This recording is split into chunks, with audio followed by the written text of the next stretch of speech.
Okay, I'm going to read my notes from Chapter 6 from the 11th edition of How to Think Straight About Psychology by Keith Stanovich.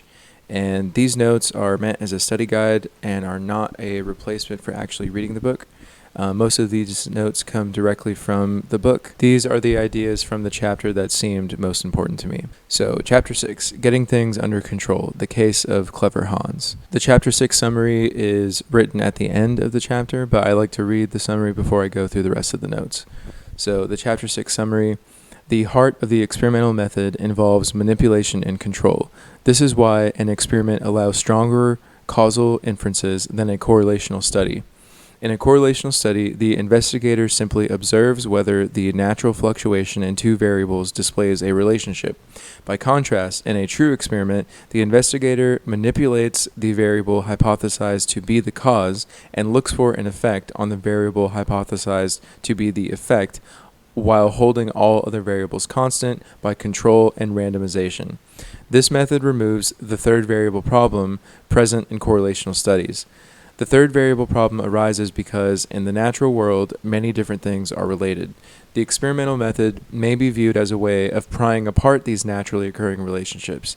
It does so because it isolates one particular variable, the hypothesized cause, by manipulating it and holding everything else constant. However, in order to pry apart naturally occurring relationships, scientists often have to create special conditions that are unknown in the natural world. 6.1 Snow and Cholera. In this section, Stanovich just outlined an experiment done by a scientist to determine which water supply company was causing more cholera outbreaks. 6.2 Comparison, Control, and Manipulation. Scientific thinking is based on the ideas of comparison, control, and manipulation. The essential goal of experimental design is to isolate a variable. When a variable is successfully isolated, the outcome of the experiment will eliminate a number of alternative theories that may have been advanced as explanations. Scientists weed out the maximum number of incorrect explanations either by directly controlling the experimental situation or by observing the kinds of naturally occurring situations that allow them to test alternative explanations. So you want to isolate one variable, then manipulate that variable, then see what effect it has on the variable in question, which is the dependent variable. So the variable that you want to isolate and manipulate is called the independent variable, and the variable that you want to measure the effect that that independent variable has on is the dependent variable. The dependent variable is dependent on the variable you are manipulating. Another solid example of selection factors. Consider Snow's two groups of subjects, those whose water was supplied by the Lambeth Company and those whose water was supplied by the Southwark and Vauxhall Company. The mixed nature of the water supply system in that neighborhood probably ensured that the two groups would be of roughly equal social status. However, the drawback of the type of research design used by Snow is that the subjects themselves determined which group they would be in, self-selection. They did this by signing up with one or the other of the two water companies years before. We must consider why some people signed up with one company and some with another.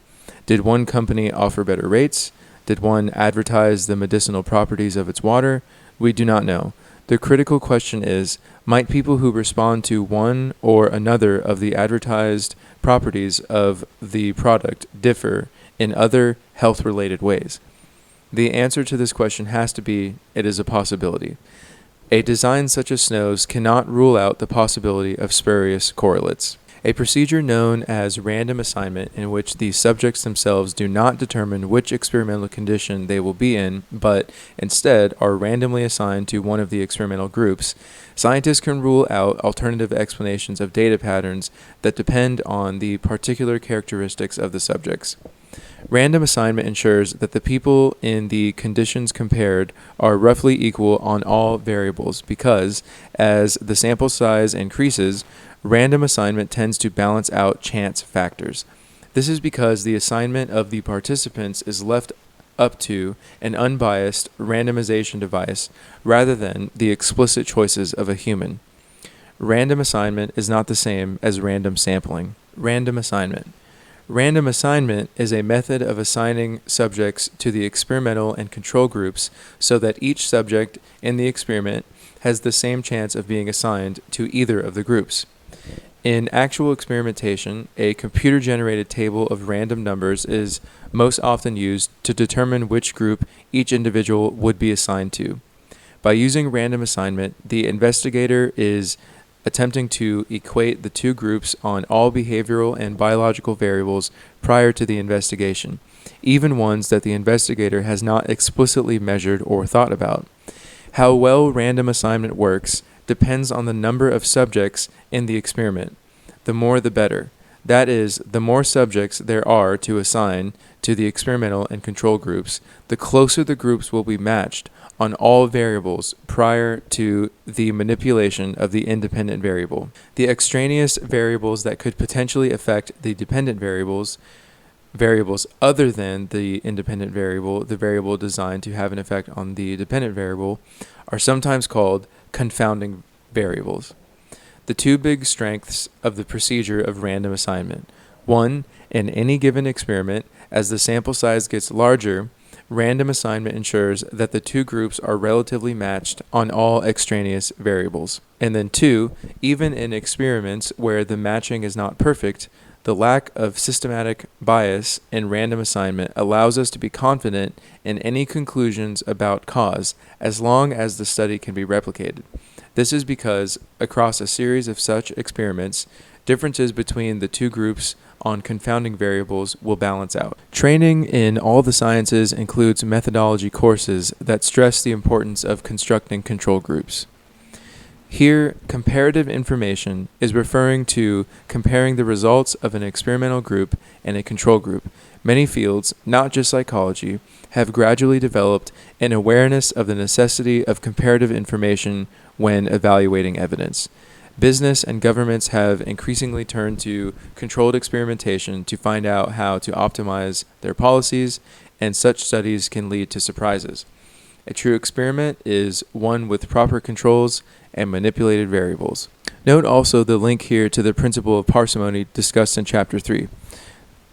The principle that states that when two theories have the same explanatory power, the simpler theory, the one involving fewer concepts and conceptual relationships, is preferred. The two theories in contention here, that the horse had true mathematical abilities and that the horse was reading behavioral cues, are vastly different in parsimony.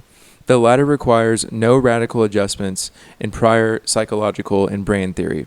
It simply requires us to adjust slightly our view of the potential sensitivity of horses to behavioral cues, which was already known to be high. The former theory, that horses can truly learn arithmetic, requires us to alter dozens of concepts in evolutionary science, cognitive science, comparative psychology, and brain science. It is unparsimonious in the extreme because it does not cohere with the rest of science and thus requires that many other concepts in science be altered if it is to be considered true. Note also the link to the principle of parsimony, that the severe linguistic difficulties of autistic children could be solved by a single magic bullet intervention flies in the face of decades of work on the cognitive, neuropsychological, and brain characteristics of autistic children. It would require that too much else that we know about cognition and neurology be overturned. The existence of facilitated communication would show no connectivity with the rest of science. Remember the difference between the description of a phenomenon and an explanation of a phenomenon. The term facilitated communication is not a neutral description of what occurred between facilitator and child. Instead, it posits a theoretical outcome, that communication actually occurred and had been truly enhanced by the facilitator. So, Chapter 6 summary again. The heart of the experimental method involves manipulation and control. This is why an experiment allows stronger causal inferences than a correlational study. In a correlational study, the investigator simply observes whether the natural fluctuation in two variables displays a relationship. By contrast, in a true experiment, the investigator manipulates the variable hypothesized to be the cause and looks for an effect on the variable hypothesized to be the effect while holding all other variables constant by control and randomization. This method removes the third variable problem present in correlational studies. The third variable problem arises because, in the natural world, many different things are related. The experimental method may be viewed as a way of prying apart these naturally occurring relationships.